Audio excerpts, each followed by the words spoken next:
जंगल में काफी दिनों से बहुत ज्यादा जोरों की बरसात हो रही थी, जिसके कारण जंगल के तमाम पशु पक्षी काफी ज्यादा परेशान थे। जंगल के तमाम जानवर अपने अपने घरों में छुपे हुए थे। वे अपने लिए बाहर भोजन ढूंढने जा नहीं सकते थे, क्योंकि हर जगह बस पानी ही पानी था। बड़ी जोरों की भूख लगी है। पिछले 2 दिनों से कुछ भी नहीं खाया मैंने। ये बारिश तो रुकने का नाम ही नहीं ले रही। जो मैं बाहर निकलूं और कुछ दरख्तों से अपने लिए केले तोड़ कर लाऊं। बहुत भूख लग रही है। ना जाने ये बारिश कब थमेगी और कब मेरे इस भूखे पेट को शांति मिलेगी। बंदर तो वैसे भी ऐसे घरों में अच्छे नहीं लगते, उछलते कूदते ही अच्छे लगते हैं। और इस बारिश के कारण मैं तो कितने दिनों से अपने घर में छुपा हुआ हूँ। बंदर का भूख के मारे बुरा हाल था। उसे समझ नहीं आ रहा था कि वे अपनी भूख मिटाने के लिए क्या करे। शुक्र है मुझे ये मूंगफली का दाना वहाँ से पड़ा हुआ मिल गया। आज के दिन तो मैं कुछ खा सकता हूँ। शुक्र ये छोटा सा दाना ही मिला है। मेरा पेट इस दाने से भर जाएगा। ये बारिश कुछ दिनों तक अगर और ही होती रही तो हम सब जानवर तो ऐसे ही मर जाएंगे। सभी जानवरों को बहुत ज्यादा भूख लगी होगी। शुक्र है मुझे ये मूंगफली मिल गई। फिर वह चूहा जल्दी जल्दी वह मूंगफली खाने लगता है। उसने काफी दिन से कुछ नहीं खाया था।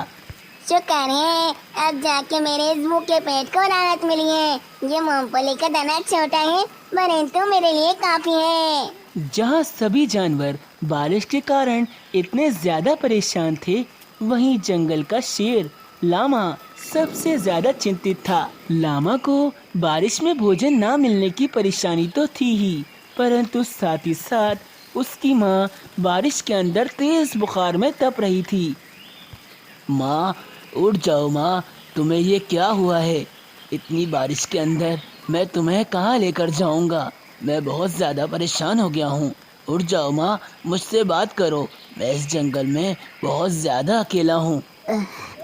बेटा मैं उठने की कोशिश तो कर रही हूँ परंतु मुझसे उठा नहीं जा रहा। मेरा पूरा शरीर तेजी से तप रहा है। मुझे समझ नहीं आ रहा कि मुझे क्या हुआ है। बेटा तू चिंता मत कर, मैं जल्दी ही ठीक हो जाऊंगी। लामा शेर जरूर था, परंतु वे अभी बहुत छोटा था। वे जंगल की जिम्मेदारी अपने नाजुक कंधों पर नहीं ले सकता था और वे अपनी माँ की वजह से काफी परेशान था। माँ तुम चिंता मत करो, मैं तुम्हें बिल्कुल ठीक कर दूंगा। मैं अभी जाकर वैद्य जी को बुला कर लाता हूँ। वे तुम्हें देखेंगे और तुम फिर बिल्कुल ठीक हो जाओगी। फिर क्या था, छोटा सा लामा तेज बारिश में जंगल में वैद्य जी को ढूंढने निकल जाता है। लामा बारिश में भीगता हुआ वैद्य जी को हर जगह ढूंढ रहा था। वे पूरे जंगलों में हर जगह घूम रहा था। बस जल्दी से मुझे ये वैद्य जी मिल जाएं, फिर मैं माँ के पास वैद्य जी को ले जाऊंगा और वैद्य जी माँ को बिल्कुल ठीक कर देंगे। कुछ समय तक जंगल में घूमने के बाद एक बाज जो वैद्य था लामा को दिख जाता है। लामा वैद्य जी के पास आता है। वैद्य जी, मेरी माँ की तबीयत बहुत ज़्यादा ख़राब है। आप चलो और मेरी माँ को चलकर देख लो। अच्छा बेटा चलो, मैं तुम्हारी माँ को चल कर देख लेता हूँ। लामा वैद्य जी को लेकर अपनी माँ के पास पहुँचता है। वैद्य जी उसकी माँ को हर तरह से देखते हैं। देखो बेटा, तुम्हारी माँ ने काफी दिनों से भोजन का एक दाना भी नहीं खाया है। इसी के कारण ये बहुत ज्यादा कमजोर हो गई है। अब जब तक ये भोजन नहीं खाएगी, इसके जिस्म में ताकत नहीं आएगी और ये उड़ भी नहीं पाएगी। इसी कारण इसे बुखार भी हो गया है। हाँ वैद्य जी, आप ठीक कह रहे हो। माँ ने पिछले 3 दिनों से कुछ भी भोजन नहीं खाया। इस तेज बारिश में भोजन मिलना तो नामुमकिन है। हाँ बेटा, तुम ठीक कह रहे हो, परंतु अगर तुम्हारी माँ भोजन नहीं खाएगी तो इसकी मृत्यु भी हो सकती है।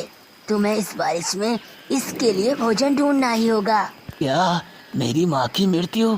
नहीं, मैं अपनी माँ को ऐसे मरने नहीं दूंगा। मैं कहीं से भी भोजन ढूंढ कर लाऊंगा। बेटा, मैंने सुना है कि हमारे जंगल की काली गुफा में जो मांगो वे मिल जाता है। इसीलिए जंगल के सारे जानवर काफी दफा वहाँ गए हैं, परंतु जो भी वहाँ गया वो जिंदा नहीं लौटा। ना जाने वहाँ ऐसी क्या चीज है जो जानवरों को वापस लौटने नहीं देती है। वैद जी, मैं किसी चीज से नहीं डरता हूँ।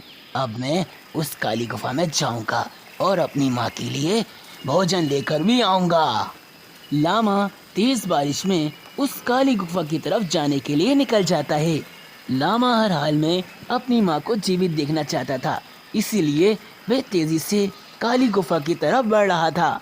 कुछ ही समय में लामा उस काली गुफा के सामने खड़ा था। देखता हूँ इस गुफा में ऐसा क्या है जो सभी जानवर आज तक इस गुफा से वापस नहीं लौट पाए।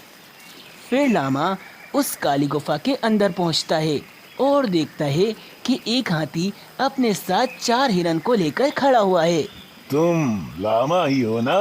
आओ आओ, तुम्हारे आने की खबर मुझे पहले से ही मिल गई थी और मैं ये भी जानता हूँ कि तुम काफी ज्यादा परेशान हो। हाँ, मैं काफी ज्यादा परेशान हूँ। मैं अपनी माँ के लिए भोजन ढूंढने निकला हूँ। अगर उसने इस समय कुछ भी नहीं खाया तो उसकी मृत्यु हो सकती है। हाँ, तो मैं भी तुम्हारे लिए भोजन लेकर ही खड़ा हूँ। ये देखो, 1 हिरन, 2 हिरन, 3 हिरन, 4 हिरन, 4 हिरन है। बस इनमें से किसी भी हिरन को मार गिराओ और फिर सारा भोजन तुम्हारा और तुम्हारी माँ का।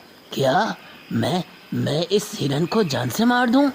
हाँ, अगर तुम शिकार करना जानते हो तो तुम इन हिरनों को मारकर अपनी माँ की भूख मिटा सकते हो। तुम्हें इनके लिए इन हिरनों की हत्या करनी होगी। नहीं, मैं यह कभी नहीं करूँगा। मुझे अपने जंगल का बहुत ख्याल है। मैं अपनी माँ की जान बचाने के लिए किसी और जानवर की हत्या नहीं कर सकता। अरे वाह, मैं जानता था कि तुम दूसरे जानवरों की तरह लालची नहीं हो और बहुत ज्यादा समझदार शेर हो। बस मैं तुम्हें आजमा रहा था और तुम बिल्कुल ठीक साबित हुए। आज तक यहाँ जो भी जानवर आया उसने अपनी लालच से इस गुफा को बदनाम किया और कुछ ना कुछ गलत किया, जिसके कारण वे वापस लौट नहीं पाया। परंतु तुम ऐसा नहीं हो। अब तुम जो चाहते हो वह तुम्हें जरूर मिलेगा। फिर उस गुफा में लामा की माँ के लिए काफी सारा भोजन आ जाता है, जिसे देखकर लामा बहुत ज्यादा खुश होता है। तुम्हारा बहुत बहुत धन्यवाद हाथी, तुम्हारा बहुत बहुत धन्यवाद। अब इस भोजन से मैं अपनी माँ का पेट भर पाऊंगा और वह जीवित रह पाएगी।